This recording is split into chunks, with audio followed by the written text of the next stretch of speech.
సిద్దిపేట జిల్లా మద్దూరు మండలం జిల్లా ప్రజా పరిషత్ ప్రాథమిక పాఠశాలలో రైతు బంధు వారోత్సవాలను ఘనంగా నిర్వహించారు. పిల్లలకు వ్యాసరచన పోటీలు నిర్వహించి విజేతలకు బహుమతులను అందజేశారు. కార్యక్రమంలో టీఆర్ఎస్ పార్టీ మండల అధ్యక్షులు మేకా సంతోష్, సర్పంచ్ జనార్దన్ రెడ్డి, యూత్ ప్రెసిడెంట్ గూడా రవీందర్ పాల్గొన్నారు.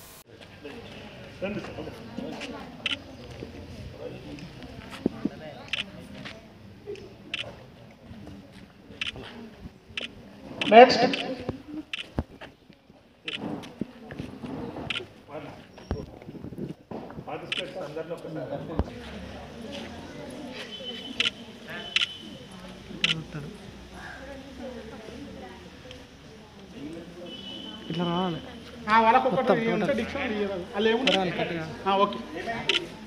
రాదన్నా అడిగిపోతాను ఒకటి దిగుతాను అన్నా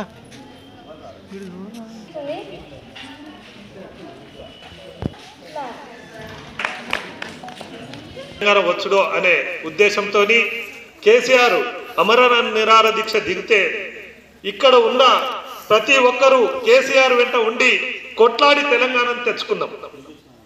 ఆ కొట్లాడి తెలంగాణను తెచ్చుకున్న కార్యక్రమంలో కొంతమంది ఆ ఉద్యమంలో పాల్గొన్నోళ్ళు ఈరోజు కొన్ని పార్టీలు ఉన్నాయి, తెలంగాణను వ్యతిరేకించినవి, తెలంగాణ వస్తే నాశనం అయిపోతాయన్న పార్టీలు ఈరోజు తెలంగాణను మళ్ళీ నాశనం చేయడం కోసం అబద్ధమైన ప్రచారాలతో తెలంగాణ కేసీఆర్ మీద దుమ్మెస్తి పోస్తున్న విషయంలో ఈరోజు తెలంగాణ ప్రభుత్వం రాకముందు రైతుల పరిస్థితి ఎట్లుండే, విద్యార్థుల పరిస్థితి ఎట్లుండే, మహిళల పరిస్థితి ఎట్లుండే, తెలంగాణ రాష్ట్ర పరిస్థితి ఎట్లుండే, గతంలో తెలంగాణ రాష్ట్రం రాకముందు కరెంటు పరిస్థితి ఎట్లుండే, ఇవన్నీ బ్రహ్మాండంగా మాకంటే ఎక్కువ ఇవాళ మీరు రాసిన వ్యాసరచన పోటీలో మీరే క్షుణ్ణంగా అన్నిటి విషయాలలో మీరే వివరణ ఇచ్చారు.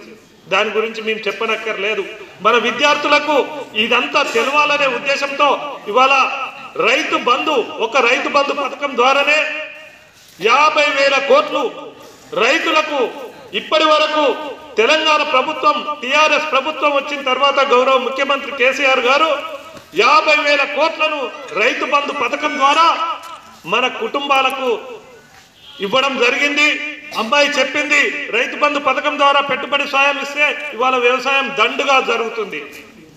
ఇలా వ్యవసాయం దండుగా జరుగుతుంటే కేంద్ర ప్రభుత్వం ఏం చేస్తుంది అంటే తెలంగాణలో పండించిన పంటను మేము కొనమనే కొర్రీలు పెట్టి ఇవాళ మన పంటను ఇవాళ కేసీఆర్ వచ్చిన తర్వాత తెలంగాణ రాష్ట్రం వచ్చిన తర్వాత నీళ్ళు వచ్చినాయి, 24 గంటల కరెంట్ వచ్చింది, పంట పెరిగింది.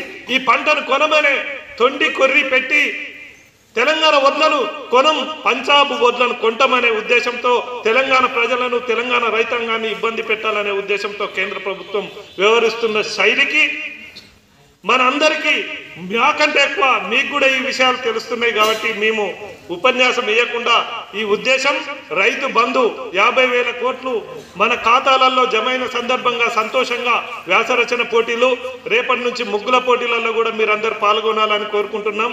అలాగే రైతులందరూ కూడా చెరువులకు పూజలు, ఎందుకనంటే చెరువులు నింపుకున్నాం, అదే చెరువులు పుడిక తీసుకున్నాం, అదే చెరువులు మన కాళేశ్వరం నీళ్లు దేవాదుల నీళ్లతో నింపుకుంటున్నాం.